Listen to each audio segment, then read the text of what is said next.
Здравствуйте, самые лучшие зрители! Меня зовут Полина. Сегодня отдыхаем от больших проектов и немного погуляем. Я живу на Урале, в небольшом промышленном городе, в 40 километрах от Екатеринбурга. Наш город Первоуральск был основан в 1732 году.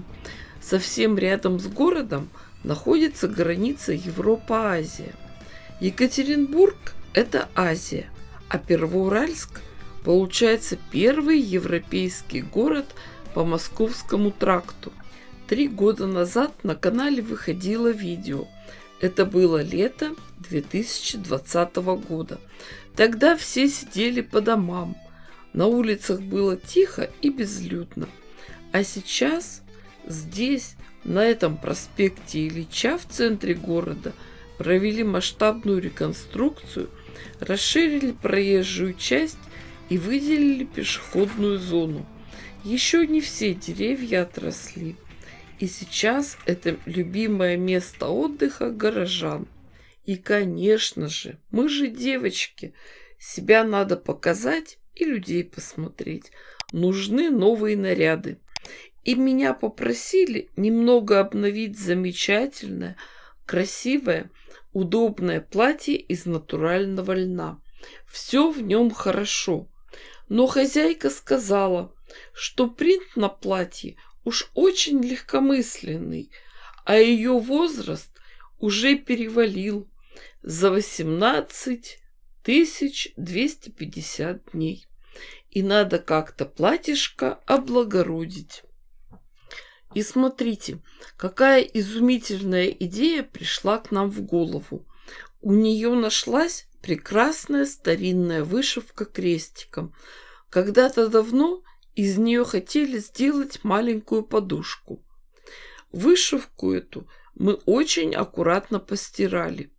Края ткани пожелтели от времени, но мы решили их никак не отбеливать, побоялись за сохранность вышивки. Мы эти края просто подвернем со всех сторон. Платье надо тщательно расправить, промерить, найти центр. Для удобства работы нарисовать все линии водорастворимым маркером и просто пришьем эту вышивку на платье.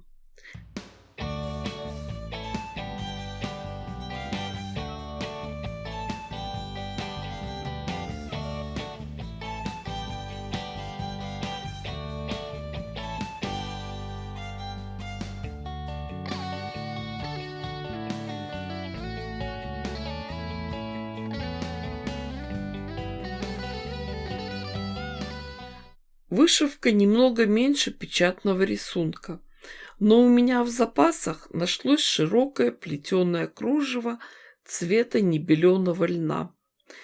Это я на китайском сайте заказывала наборы разных кружавчиков.